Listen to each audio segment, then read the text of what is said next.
Okay. Welcome. Today let's talk about decompression sickness. After the session, you will be able to name minimum 3 signs and symptoms of decompression sickness, understand at least 3 basic rules to lower the risk of getting it, and explain which first aid measures you can take. This is important because even if it's rare, DCS is a diving-specific risk and we want to understand it in order to be able to dive safely. We will talk about what is decompression sickness, where does it come from, about prevention and about the treatment. So you already read the course. What do you remember? What is decompression sickness? That thing with the bubbles. And like when you're so tired and skin and bent like something hurts after diving. Right. So yes, it's a disease that can occur after diving, and it does have something to do with nitrogen bubbles in our body, and you already named some of the symptoms. It's important to mention that it's very rare, but sometimes it can happen. So we want to be able to see it. So we look at the symptoms. There is the thing about joint pain. So here in the knuckles or the elbows or the knees, these diving fleas or bends, itchy skin and red skin, and fatigue. The skin symptoms can look like this. They would be painful and a little raised and kind of look like a map. There are other skin conditions, like for example, I have no DCS, right? I always have this. Or you could have a neoprene allergy or something, but if it looks like this, it is quite serious. These symptoms are sometimes underestimated or ignored, but they can be a precursor of heavier and more dangerous symptoms. So if you or someone else has something on their skin that looks like this, please go get it checked. Take it seriously, especially if it's getting worse over time. Because then we can also get more severe symptoms. They also include pain. They include coordination and visual or speech disorders. Can kind of look like a stroke. Also dizziness, and can even lead to unconsciousness. With DCS, this often happens a couple of minutes or even hours after diving, but it's never sure. And there are a lot of different symptoms. So please, when there is anything weird that you have after diving, just take it seriously. So we want to know how DCS happens. There's a little physics involved. We breathe air that contains about 80% nitrogen, which is an inert gas. And while we're on the surface, we are fully saturated. We are on a balance of the nitrogen that is outside of us and inside of us. When we go diving and we descend, the ambient pressure increases. And with the ambient pressure, also all the partial pressures of all the gases that we breathe increase. So the nitrogen partial pressure increases also. If we now stay at the depth, our tissues saturate. This means the nitrogen moves from areas with a higher concentration to a lower concentration, and this is called diffusion. So nitrogen diffuses from the air in our lungs, in the blood, and in all our tissues. The amount of nitrogen that will be dissolved in our body is given by its partial pressure, or the partial pressure of nitrogen in our air. And also tissues saturate in a different velocity. We have different tissues. It depends, for example, on the circulation and on some other factors. And we usually describe them in half times, like minutes or hours. And at some point we might be fully saturated, which means there is again a balance. And when we start ascending, now the partial pressure outside of us is smaller than inside of us. Well, because the nitrogen that's dissolved in our body stays the same, but the ambient pressure and the partial pressure of nitrogen in the air decrease. So we have again the same process of diffusion but reversed, which means that our tissues desaturate. And the speed with which this happens is given by the pressure difference. So how much more nitrogen do we have inside of us than outside. And our tissues tolerate a certain speed, a certain pressure difference. And if the oversaturation exceeds this limit, then bubbles might form and they can cause decompression sickness. We can describe this with this M line. So an M value is this information about how big can the oversaturation be with an acceptable risk of decompression sickness happening. We use the no-deco limits for that. So this tells us that if we ascend now directly to the surface, we still don't cross this M line. This is our no decompression limit. This tells us that we will have a chance of 1 to 10,000 or less of getting DCS if we stay inside these limits. This was now very fast for a very complicated topic.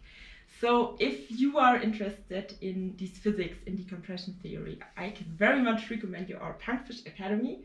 We do the decompression specialist course, and we also have some more SSI courses like Science of Diving. So there's really a lot more to learn, awesome webinars and explanations. For now, we want to talk about how to prevent it. So first, there are a couple of factors that you can't really change, like your age, your overall healthiness, maybe medication that you're taking, and there's a lot of individual differences that are not fully understood. So it is possible that even if you follow all the rules, you might still get decompression sickness. But still there's a lot that we can do. So we can stay hydrated, we can be fit, we can keep ourselves warm, and we can sleep well the night before diving. Always be honest. If you don't feel well, if you have any kind of symptoms, just talk about it. And make sure you always have something to breathe, your regulator. And ascend slowly. For the slow ascent, I have this nice bottle to show you. So in here, there's a very high partial pressure of CO2 in this case, and there's a lot of CO2 solved in the liquid. Outside, the partial pressure is way smaller. So if I just open it, we all know what happens. Right, a lot of bubbles. Okay, this we don't want to happen in our body. So what we do is we open it a little bit, very slowly. And we give time for the desaturation and for this balance to be restored. And so we can manage that there are no bubbles. Yay!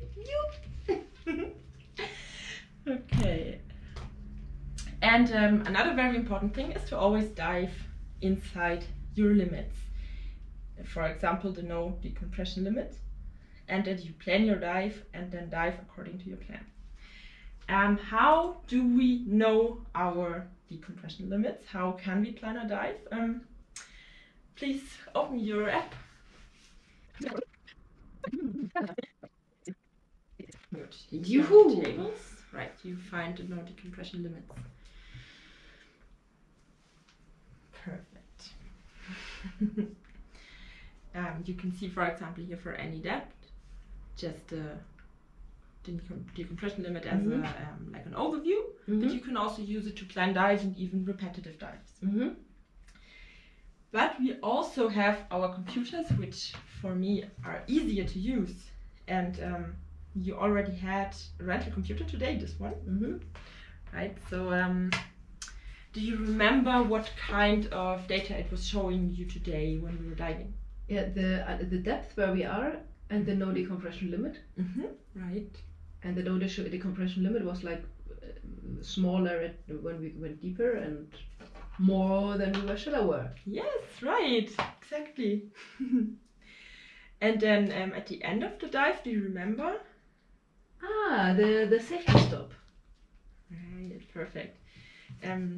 This can also help to decrease our risk. And there was something else that we can even look up when we go here in the logs.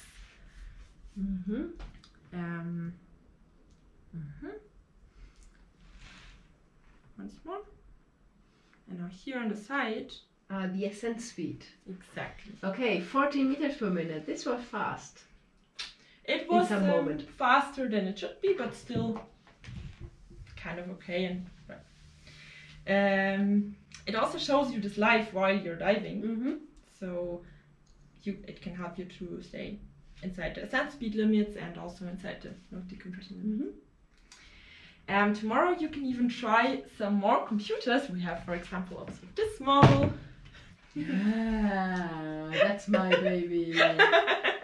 So beside the mask, for me the computer is the very first part of equipment that I want to buy for my own. It's awesome to just know how it works, to be able to quickly use it and understand everything it shows. And well, it can monitor and track all your dives. If you always have the same one, it also tracks your repetitive dives. And you can even download all the profiles and see all the data if you download your dives. So that's very cool.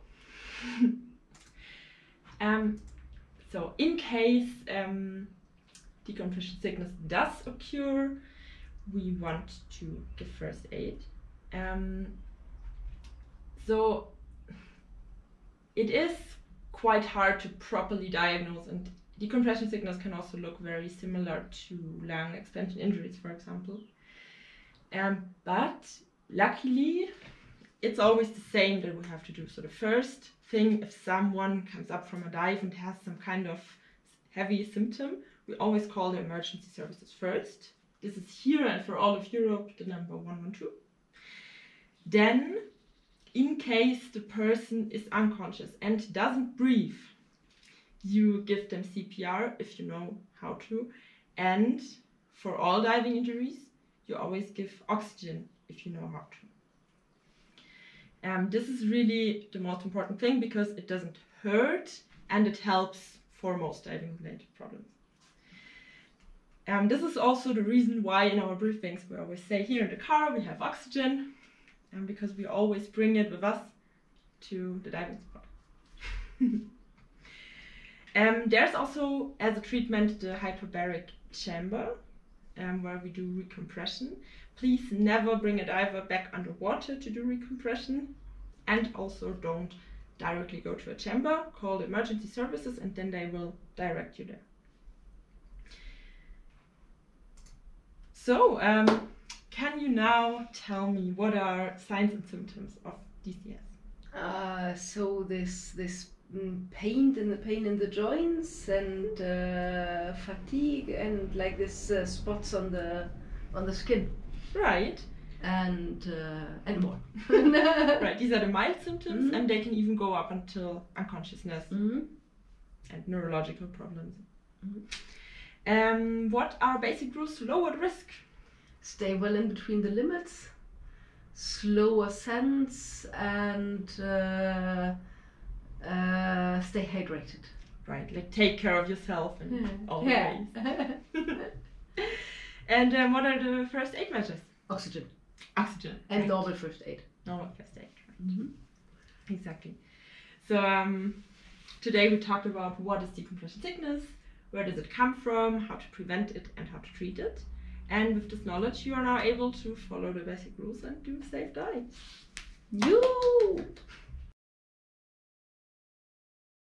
Haben wir sogar cutten, weil das nämlich eigentlich gerade sehr gut war. Oh Gott, ich hoffe, es hat wirklich nein. Oh nein, bitte. Oh nein. Nein, bitte hab eben. Nein. Nein, fuck. Nein! Die Batterie ist alle. Oh. Die Batterie ist alle!